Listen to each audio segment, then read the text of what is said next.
Hasta ahora nosotros hemos trabajado con cuatro componentes de clases: el App Component, el Source Component, el Table Component y el Button Component. Pero aún podemos mejorar nuestra aplicación introduciendo otro tipo de componente muy pero muy utilizado en React, que son los componentes funcionales sin estado, o en inglés Functional Stateless Component, que son una alternativa a los componentes de clase.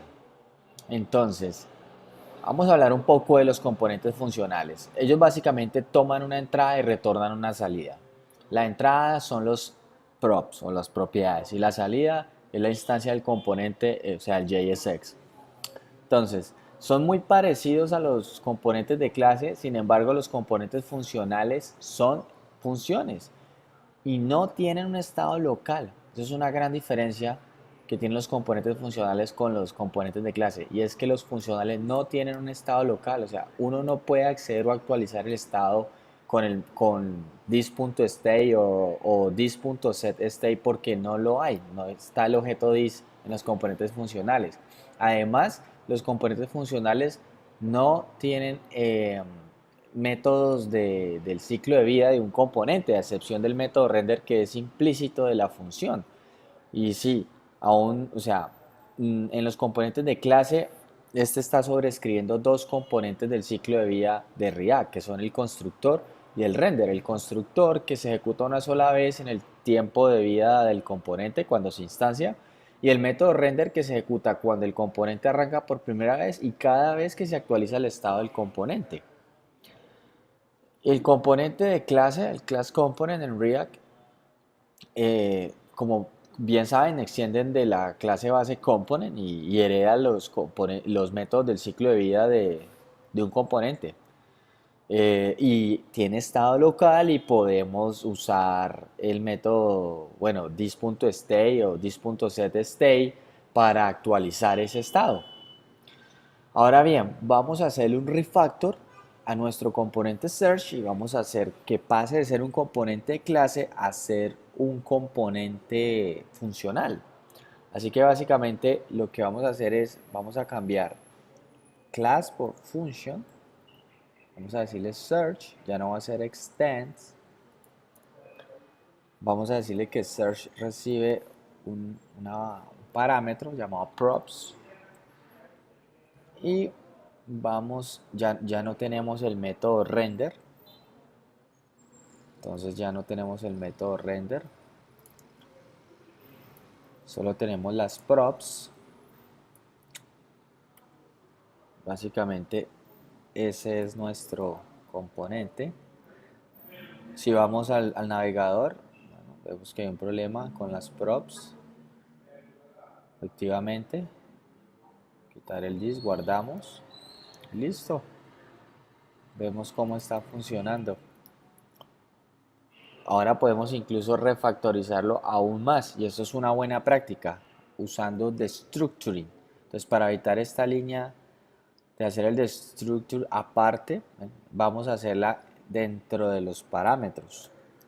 Vamos a hacer value on change on children, y ya nos ahorramos esta línea de código. Guardamos y vemos que está funcionando nuestro componente. Normalmente nosotros le dejamos a la función le dejamos las llaves, ¿sí? Para poder manipular las propiedades antes de hacer el return. Pero si no necesitamos manipular las propiedades antes de hacer el return, lo que podemos hacer es simplemente volver a este componente un arrow function. ¿De qué manera? Vamos a darle const search equal, vamos a poner aquí el arrow function y vamos a quitar este return, vamos a quitar esta llave, incluso podemos quitar estos paréntesis, y ya tenemos nuestro search component la forma más simple posible. Vemos que sigue funcionando. Ya para ir concluyendo nuestro microcurso, aprende las bases de React en 5 días. Les voy a explicar un poco cómo aplicar estilos a los componentes. Entonces, vamos a centrarnos solamente en 3 archivos, así que vamos a cerrar myTest y classes.js. Vamos a abrir index.css y app.css.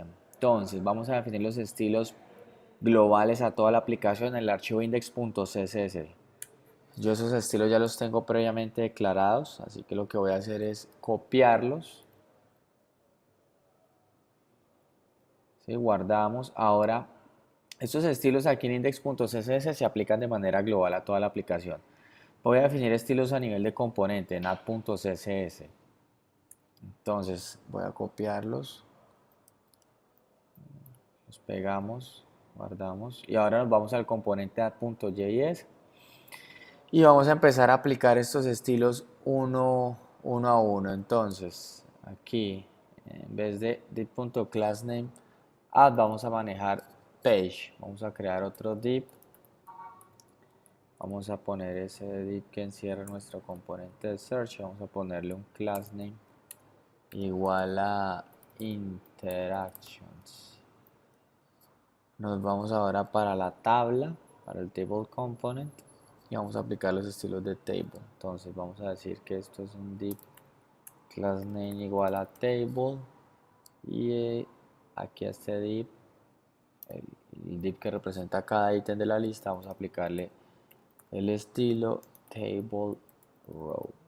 Y al button vamos a pasarle la propiedad class name y vamos a pasarle el estilo button inline. Vamos a guardar, vamos al navegador y vemos ya los nuevos estilos que tiene nuestra aplicación, cómo las funcionalidades previamente estaban funcionando. Todo está ok. Voy a hacer una última cosita, que es definir estilos en línea. Vamos a darle un ancho a cada columna. Entonces vamos a buscar la tabla, vamos a coger este div y vamos a darle un style. Esto es algo que ustedes van a ver en React, y es definir estilos inline usando objetos de JavaScript. Vamos a aplicarle un 40% al título. Al autor vamos a darle un 30%.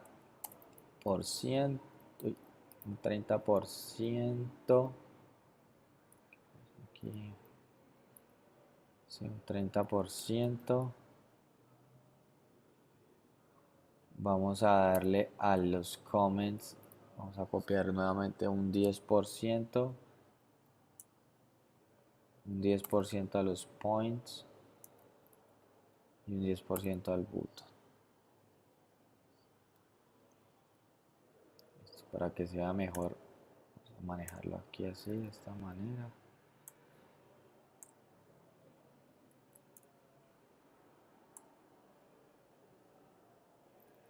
Listo. Vamos a guardar y vamos otra vez al navegador y vemos cómo estamos aplicando los estilos. Vemos cómo cada columna toma el ancho respectivo.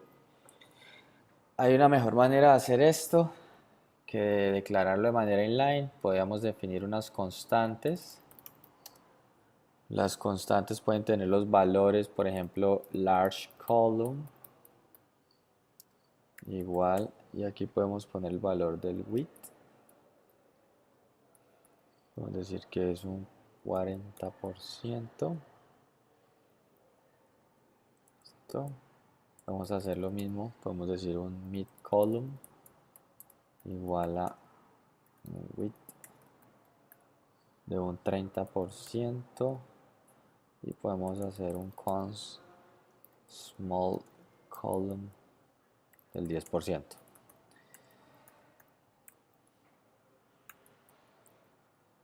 Listo.